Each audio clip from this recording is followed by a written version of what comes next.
Meus amigos, minhas amigas aqui do YouTube, tudo bem com vocês? Espero que sim.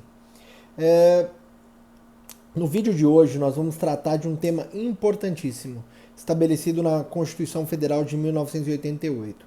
Nós vamos trabalhar então os princípios que regem as relações internacionais do Brasil. Então, o Constituinte de 88, ele ali ultrapassou até os próprios limites da questão do poder ou mesmo dos direitos fundamentais, estabelecendo inclusive diretrizes sobre os quais o Brasil deve se ater. Muitas vezes estabelecendo inclusive princípios contraditórios e antagônicos entre si, como nós vamos ver no nosso encontro de hoje. Para quem não me conhece, meu nome é Abacuque Wellington Sodré, sou aqui o professor desse canal, Prof. Abacuque Sodré. Bem-vindo, se você ainda não é inscrito. Se você já é inscrito, eu gostaria de te agradecer a sua inscrição, sua deferência. E dizer que aqui no canal nós tratamos de temas de direito constitucional, direitos humanos, de teoria geral do direito e análises de decisões importantes do Supremo Tribunal Federal. Hoje nós vamos tratar então de um tema que atine ou que tem como referência a teoria política, os direitos constitucionais, então os direitos fundamentais e a relação internacional que o Brasil se envolve. Então envolve muito mais uma questão de política estabelecida para o direito internacional público do que propriamente para o direito constitucional. Porém, como está previsto na Constituição, você que estuda aqui para concurso, para OAB, então eu recomendo uma análise bem detida, porque essa questão pode aí ter a ver, inclusive, com questões de direitos humanos. Então, formas de atuação do Estado brasileiro frente a determinadas situações internacionais. Até porque o Brasil, ele faz diversas adesões aí aos tratados de direitos humanos. Pois bem, então, vamos lá? Então, aquilo que nós sempre falamos, a Assembleia Nacional Constituinte de 1986, então ela foi eleita em 86 e teve o seu início dos trabalhos em 1987, finalizando em 5 de outubro de 1988, promulgou então a Constituição da República Federativa do Brasil e foi estabelecendo uma série de padrões, então lentes pelas quais nós temos que ler ali os direitos fundamentais. O Constituinte não apenas estabeleceu os fundamentos, ou seja, quais as lentes que devem ser lidos os direitos fundamentais, não apenas estabeleceu os objetivos, ou seja, quais são as metas, escopos que o Estado brasileiro deve observar no cumprimento da Constituição, como também estabeleceu aqui os standards normativos, ou seja, os padrões pelos quais o Brasil deve então se pautar na hora de fazer negociações em âmbito internacional, na hora de se relacionar com outros estados e também com organismos internacionais, né? Então esse é um ponto importante.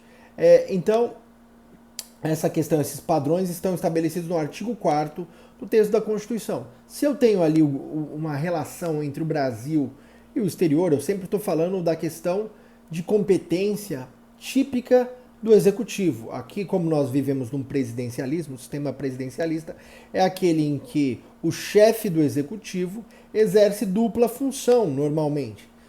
Exerce a função de chefe de Estado, ou seja, representa o Brasil nas relações internacionais, e chefe de governo, ou seja, faz toda a gestão administrativa. É óbvio que nós temos presidencialismos parlamentaristas, em que o presidente é o chefe de Estado e o primeiro-ministro é o chefe de governo, ou então monarquias parlamentaristas, monarquias constitucionais, que o monarca, o rei, ele é o chefe de Estado e o primeiro-ministro é o chefe de governo. Aqui no Brasil, em relação ao nosso presidencialismo, como uma construção aí do presidencialismo baseado naquele típico dos Estados Unidos da América, então, do sistema federalista americano, da República Americana.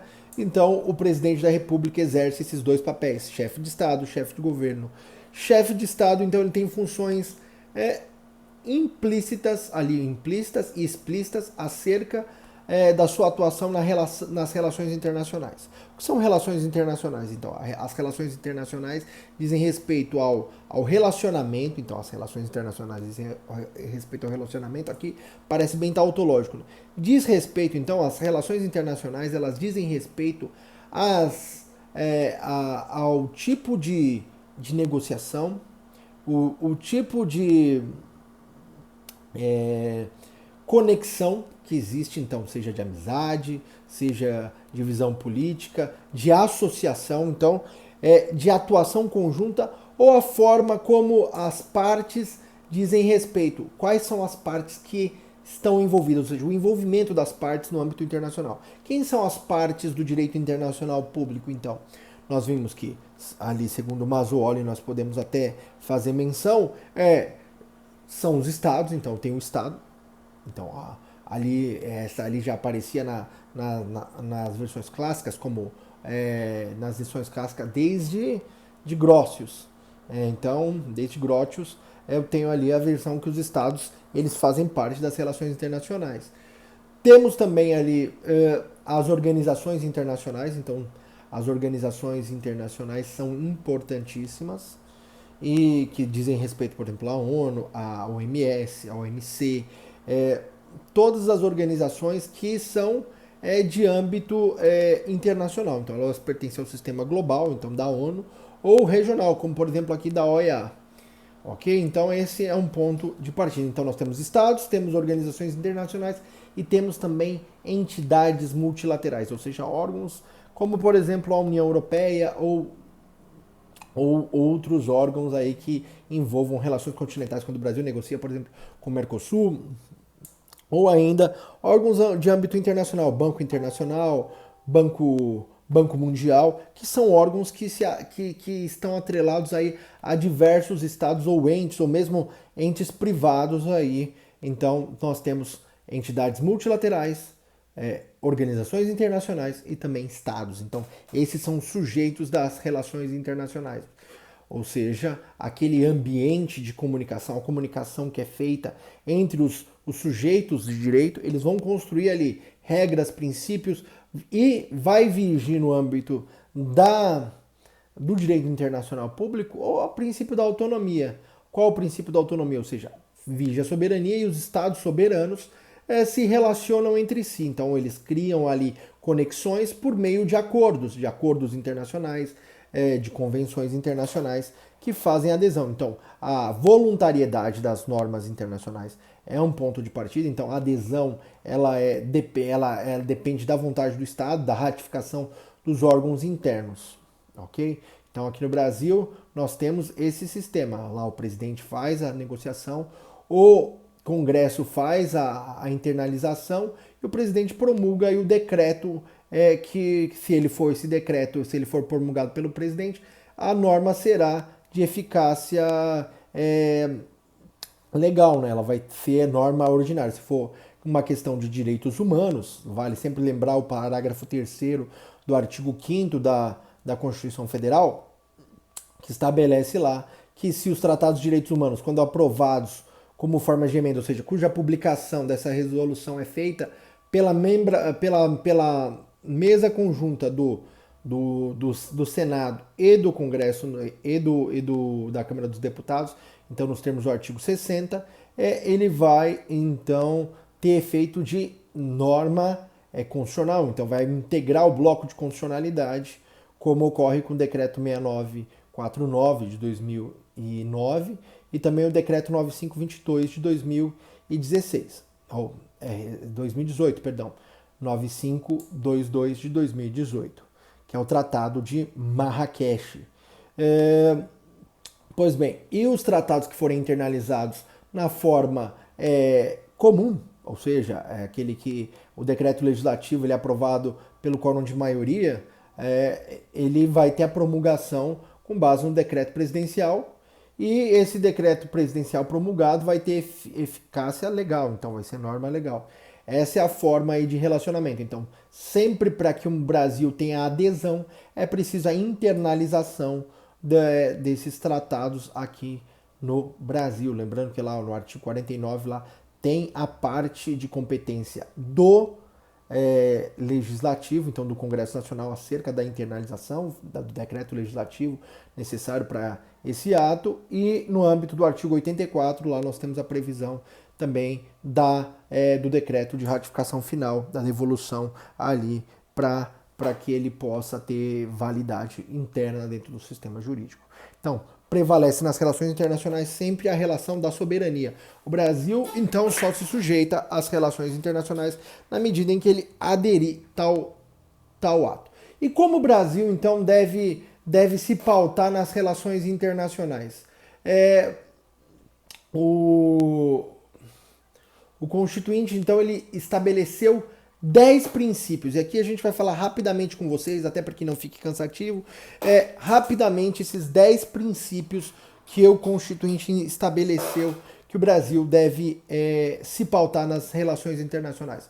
Primeiro, independência nacional, ou seja, soberania. O Brasil nunca pode adotar uma postura em uma relação internacional que ele vai renunciar à sua soberania em favor de outro Estado. Então, o Brasil não, o Estado, o governo, ou o chefe de Estado, enquanto exercente transitório do poder, ele não pode adotar uma postura em que ele renuncie à soberania para que o Brasil se submeta, ou seja, que ele seja anexado a outro Estado, ou ainda que ele se submeta quase que num estágio colonial a esse outro Estado.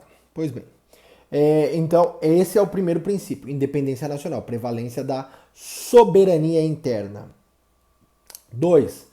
Prevalência, então primeiro, independência nacional. Segundo, prevalência dos direitos humanos. Então o Brasil sempre deve adotar nas suas relações, no seu relacionamento com estados, entidades aí, multilaterais, organizações internacionais, sempre formam posturas que visam o que é a integração dos direitos humanos, a proteção desses direitos, reconhecendo neles ali uma postura, devendo repudiar os atos que contrariem os direitos humanos fundamentais.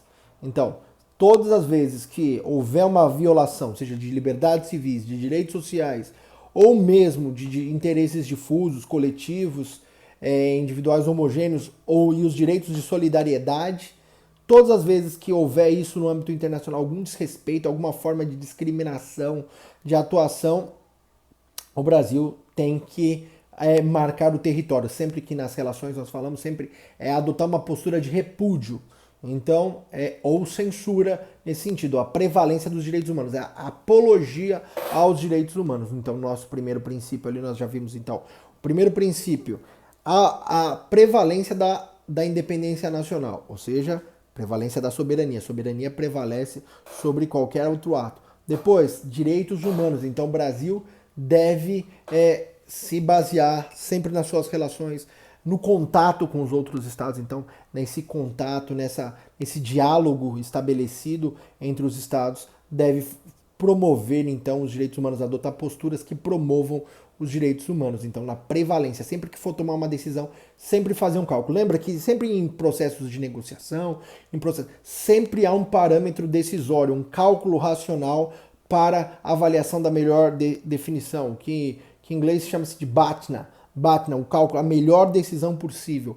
Sempre ambas as partes querem ali, cada um tem os seus interesses, e o caminho intermediário, um caminho que atenda aos interesses das partes, é possível. Porém, o Brasil deve adotar dentro das medidas racionais, mesmo aquela medida racional for possível, ele tem que verificar se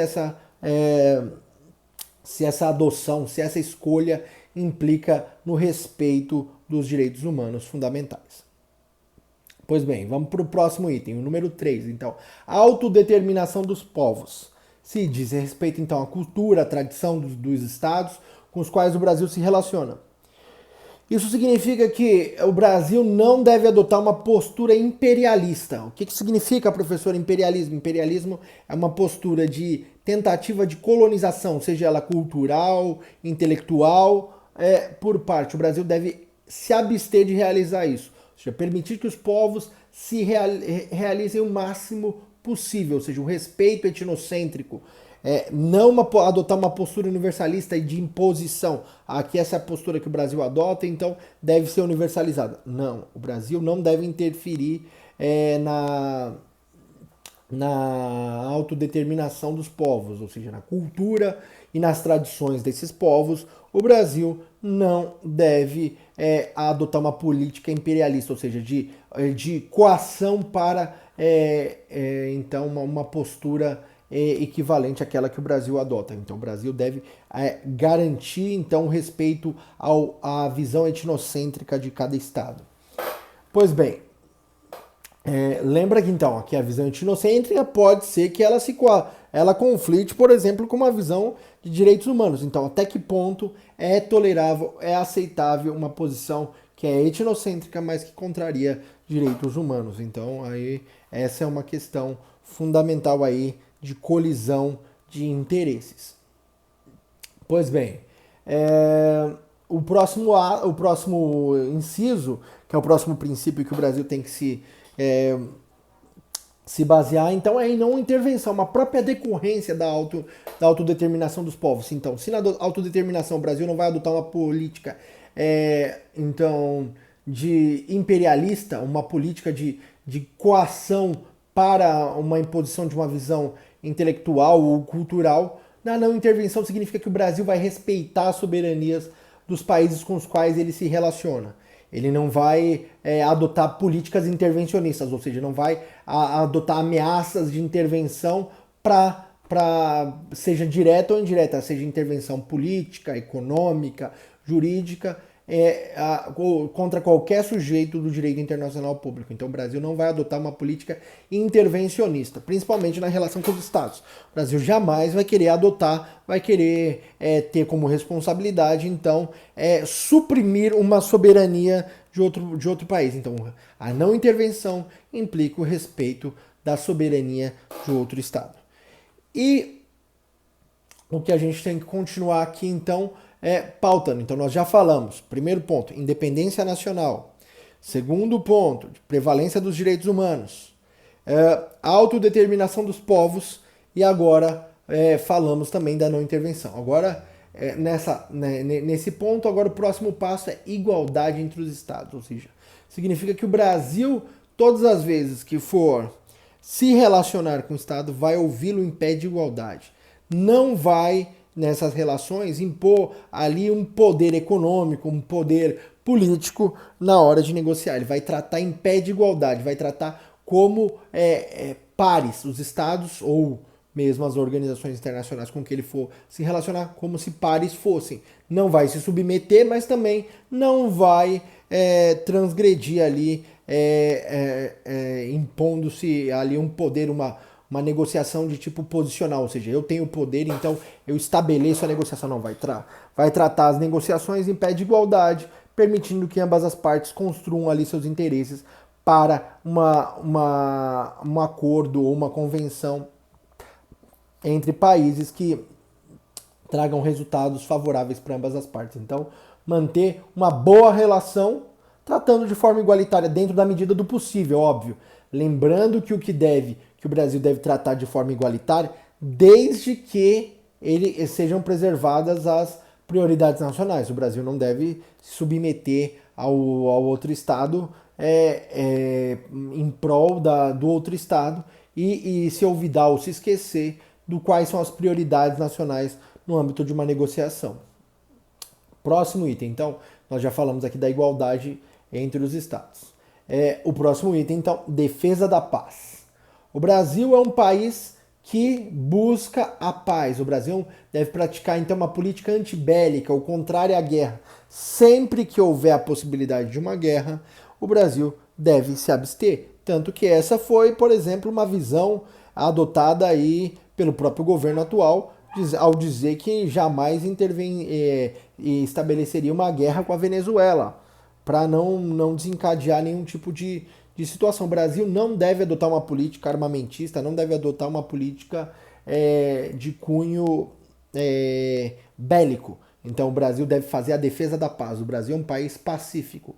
Um outro exemplo de um país pacífico é a Suíça, que sempre acaba aí agindo pela neutralidade. Aqui a defesa da paz não significa neutralidade, significa defesa da paz, ou seja, nas relações internacionais, no exercício dos seus votos, o Brasil deve sempre votar pela manutenção da paz. Então, aqui tem se coaduna então com aquele entendimento da não intervenção, autodeterminação e ao mesmo tempo a defesa da paz, ou seja, que não só o Brasil não pratique esses atos, mas também que na hora dele votar, na hora dele exercer o seu poder, seja na Assembleia Geral da ONU, seja numa reunião da OEA, então o Brasil poder fazer ali, adotar a postura pela defesa da paz.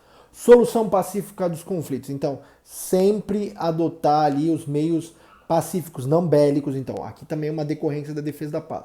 Se eu não vou adotar a medida de autotutela, como a guerra, por exemplo, ou a intervenção, existem meios de solucionar, aquilo que se chama-se meios alternativos de resolução de conflitos, né? Então, esses meios alternativos de resolução do conflito implicam na autocomposição. Então, tipicamente, as partes sentam em conjunto e vão debatendo até chegar a uma resolução de um problema. A mediação, então, que as partes elegem um terceiro, esse terceiro ele vai permitir que as próprias partes construam a decisão sem intervenção direta, então ele vai intervir na medida em que ele só vai questionar as partes, mas cada parte vai apresentando e ele vai ouvindo as partes e ensejando o caminho para que as próprias partes construam decisão. E a arbitragem é um mecanismo aí de submissão. As partes elegem então um terceiro para ser o juiz de uma resolução de um conflito, seja uma câmara arbitral, seja ali um órgão de decidibilidade. E essa é a questão. Caso as partes tenham se submetido então a algum tribunal internacional cujo problema seja de competência, é óbvio que também podem utilizar ali o Tribunal Internacional. Porém, sempre aviso e sempre falo, melhor que uma decisão judicial, melhor que uma decisão jurisdicional, seja ela internacional ou interna, é sempre melhor a adoção dos meios alternativos de conflito, porque implicam ali no próprio exercício da autonomia das partes. A decisão é sempre negociada, a decisão é aquela decisão que é construída pelas partes, sempre tem um menor efeito para elas do que propriamente uma possibilidade aí de uma decisão por terceiro. Alguém sempre vai sair totalmente insatisfeito. Numa decisão conjunta das partes, pode não haver a satisfação integral dos interesses de todas as partes, mas ambos vão construir uma decisão que seja no mínimo favorável, com o mínimo de favor, de interesse e de construção racional calculada para ambas as partes. Então, vai ser favorável, pelo menos, a ambas as partes em alguma parte. Então, solução pacífica dos conflitos. Repúdio ao terrorismo e ao racismo. Então, lembra lá, se a gente lembrar, um dos objetivos da República, ali no artigo 3º, inciso 4º, lá, o bem de todos e vedando-se ali a qualquer tipo de discriminação racial, origem, cor da pele, religiosa. Então, o Brasil, de certa forma, então, ele repudia qualquer espécie de discriminação, seja no âmbito interno, também do âmbito externo, ou seja, políticas como ocorreram nos movimentos fascistas na Itália, de Mussolini, na Espanha, de Franco, em Portugal, de Salazar, isso só para falar apenas do fascismo, mecanismos como também extremismos como ocorreram na União Soviética e nos países ligados à rede socialista e também nos países em que se pratica o terrorismo. Então o Brasil repudia o terrorismo e o racismo. Então qualquer forma de discriminação racial ou desrespeito a uma pessoa em decorrência da sua origem étnica é repudiada no Brasil. Então, qualquer política, por exemplo, como o apartheid na África do Sul, o Brasil tem que se posicionar em sentido contrário. Então, o Brasil tem que repudiar e censurar toda decisão que implicar em racismo, como também aquela em terrorismo, ou seja, aquela que interfere na soberania indevidamente da outra, causando prejuízos terríveis, sejam de âmbito químico, físico, ou ainda temporal, seja qualquer forma que implique ali numa tentativa de violação, supressão da cidadania e prejuízo das pessoas, esses atos devem ser repudiados. Ali como acontece, por exemplo, com o Estado Islâmico, o Brasil tem que repudiar o Estado Islâmico e toda a questão que envolva o desrespeito ali ao racismo ou qualquer outra prática que seja realizada nesse sentido. Pois bem, então, repúdio ao terrorismo e ao racismo é o 8º princípio que o Brasil deve observar nas suas relações internacionais. Pois bem, nós então já falamos aqui de 8 princípios e agora vamos falar do 9º, cooperação entre os povos para o progresso da humanidade. Então, em todas as vezes que o Brasil for se relacionar, ele vai buscar o quê? Praticar uma assistência humanitária, ou seja, ele vai cooperar. Se ele puder contribuir, ele gerar um intercâmbio entre os países, entre as partes, vai ser importante, não só com a assistência econômica, contribuição financeira ou de bens e serviços, mas também intercâmbio de informações relevantes, técnicas, conhecimentos que possam ampliar o desenvolvimento econômico e social das partes. É o que o Brasil, por exemplo, pretendeu fazer quando foi solicitado então que as tropas brasileiras fossem enviadas para o Haiti, então fornecendo ali alimentos, ajudando, tentando restabelecer a ordem naquele país, visando ali dar a continuidade. E também tem que haver intercâmbio, né, de conhecimento. O conhecimento só cresce se nós dividirmos. Então, conhecimento, esse é o ponto. O Brasil tem que dividir, então, a passar num sentido de cooperar entre os povos para o progresso da humanidade. O Brasil tem que adotar, então, práticas de assistência humanitária e intercâmbio de informações e tecnologia para ajudar especialmente aqueles países mais pobres, aqueles países que que não têm condições. O Brasil é um país em desenvolvimento hoje, mas pode ainda ajudar muitos outros países que estão em condições piores, pode trocar informações, pode proporcionar então ali uma troca e um crescimento, lembrando que o primado da dignidade da pessoa humana implica na ajuda mútua, na solidariedade, e aqui não é diferente.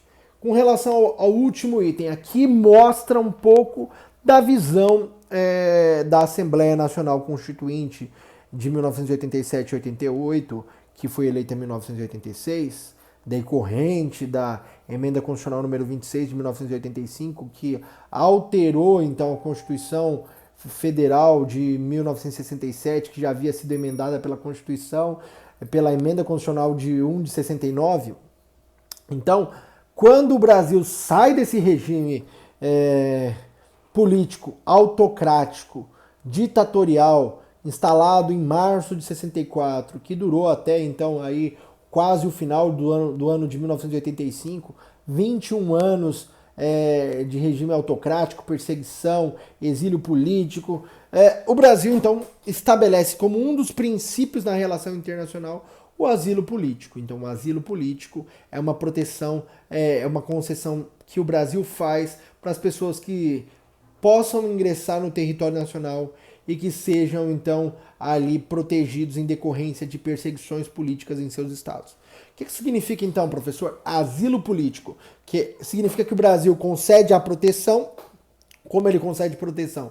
Abrindo, então, fazendo a abertura das suas fronteiras para essa pessoa, para que haja o ingresso no território nacional de qualquer cidadão estrangeiro, então, sempre cidadão estrangeiro, ou apátrida. Lembra que uma vez aqueles estados ditatoriais expropriam aquela pessoa da sua cidadania, dos seus direitos políticos e nacionais, então essa pessoa se torna uma apátrida, e esse apátrida ele pode então ingressar no território nacional para que ele possa viver em paz e ele não possa ser perseguido no território nacional por delitos políticos ou de convicção religiosa ou situações raciais. Então o Brasil visa dar ali proteção para as pessoas que lutam dentro dos seus estados por uma questão política, de uma visão política, de convicções religiosas e de situações raciais. Então, todas as vezes que o Brasil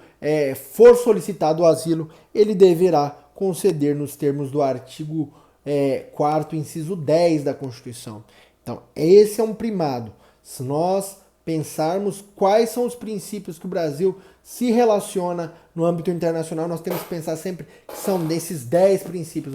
Vamos repisá-los, então. Independência nacional, prevalência dos direitos humanos, autodeterminação dos povos, não intervenção, igualdade entre os estados, defesa da paz, solução pacífica dos conflitos, repúdio ao terrorismo e ao racismo, cooperação entre os povos para o progresso da humanidade e concessão de asilo político. O parágrafo único ali fala sobre uma tentativa de integração econômica, política, social, cultural da América Latina, então visando formar uma comunidade latino-americana de nações. Então esse também seria um objetivo que o Brasil ia tentar fazer isso, mas provavelmente essa tentativa aí falhou, né? Porque esse projeto da comunidade latino-americana das nações, além de ser conflitante com uma série dos princípios ali estabelecidos, como autodeterminação dos povos, não intervenção, ele na prática nunca foi adiante em decorrência das dificuldades culturais, políticas, sociais e econômicas. A principal que nós temos aqui é a língua, por exemplo. Nas Américas, o Brasil é o único país a falar português. Então, nas Américas, o Brasil é o único país a falar português. É difícil ter uma comunicação correta. Os outros países ainda da América do Sul falam o castelhano, o espanhol. O Brasil fala português. Então, aqui já temos um grave problema ali cultural, linguístico, de comunicação. Então, essa história do projeto, essa concepção, essa construção, que o Constituinte foi além, na verdade, praticamente morreu ali no início dos anos 90. É óbvio que o Brasil tentou desenvolver a questão do Mercosul, mas o Mercosul é muito mais uma visão ali, uma construção de uma comunidade econômica, né, de uma integração muito mais econômica do que política, cultural. Então ele visa ali um livre mercado, né, construir um livre mercado. E aí o que é importante a gente tratar aqui sobre o Mercosul? Mercosul, então, o que significa Mercosul? Mercosul significa Mercado Comum do Sul, criado pelo Tratado de Assunção, né, Tratado de Assunção, no original, sempre melhor, em 26 de 3 de 1991. Ele constitui, então, uma organização intergovernamental, então, uma organização, né, pode ser ali considerado até por uma entidade multilateral, né, mas é uma organização intergovernamental que visa a integração econômica com a União Aduaneira. Então, ela visa ali estabelecer que os produtos circulem livremente nos territórios, sem a necessidade de controle aduaneiro. Então, as mercadorias do Brasil, Argentina, Uruguai, Paraguai poderiam transitar livremente como? Por um mecanismo chamado MIC, né? Que é ali o modo de transporte logístico típico do Mercosul. Então aquela nota de internalização é a chamada MIC, que é a nota do Mercosul. Pois bem, o que a gente pode falar também do Mercosul, né? Se ele visa então uma união aduaneira, um livre comércio, interzona, né, entre os países membros, mas ele não avançou no projeto como a União Europeia ali de cidadania do Mercosul, ou mesmo de uma relação intercultural de trabalho, ou em que fosse ali intercambiada até a própria questão da cidadania, né? Se fala da cidadania europeia muito mais do que da cidadania, do que propriamente de uma posição dos estados. Então até propriamente existe um direito ali transnacional na Europa, tem uma corte de direitos humanos da União Europeia, então o Tribunal Constitucional da União Europeia também tem todos esses aspectos. Aqui o Mercosul ele se reduziu, ele teve sua redução então à questão da negociação aduaneira. Pois bem, atualmente então o Mercosul é formado por 5 países: Argentina, Brasil, Uruguai, Paraguai e Venezuela, sendo que a Venezuela está suspensa desde 2016. E tem 5 países associados. Quais são os países associados? Chile, Bolívia, Colômbia, Equador e Peru. Então, ele é formado por 5 membros: Argentina, Brasil, Uruguai, Paraguai e Venezuela, sendo então que a Venezuela está suspensa desde 2016. E tem mais 5 países associados, né? Chile, Bolívia, Equador e Peru. O Paraguai foi um dos signatários do Tratado de Assunção, teve a sua adesão suspensa de 29 de junho de 2012 a agosto de 2013. Então esse é um ponto fundamental. Ele ficou um período ali suspenso, quase de um ano e 2 meses, ele ficou suspenso do Mercosul, mas já voltou. Dessa forma, as decisões acordadas pelo bloco independem da aprovação legislativa durante esse período, né? Então, esse é um ponto importantíssimo. O Mercosul, então, foi o máximo que se chegou ali de construir de uma integração na América Latina. Esses, então, são os princípios que o Brasil se relaciona no âmbito internacional, e nós vimos que o máximo de construção aqui na América do Sul foi o Mercosul, então, que se trata de um mercado comum, que ficou muito mais na questão de retirada das barreiras aduaneiras e do livre comércio entre esses países ali pertencentes. Pessoal, espero que vocês tenham gostado desse vídeo. Se você gostou, eu peço que você deixe seu joinha, seu like aqui, faça o seu comentário. Se você ainda não se inscreveu no canal, o que você está esperando? Se inscreva agora, que você vai receber os nossos vídeos aí no futuro. Aguardo então ao seu feedback. Estamos aí. Um forte abraço. Até o nosso próximo encontro.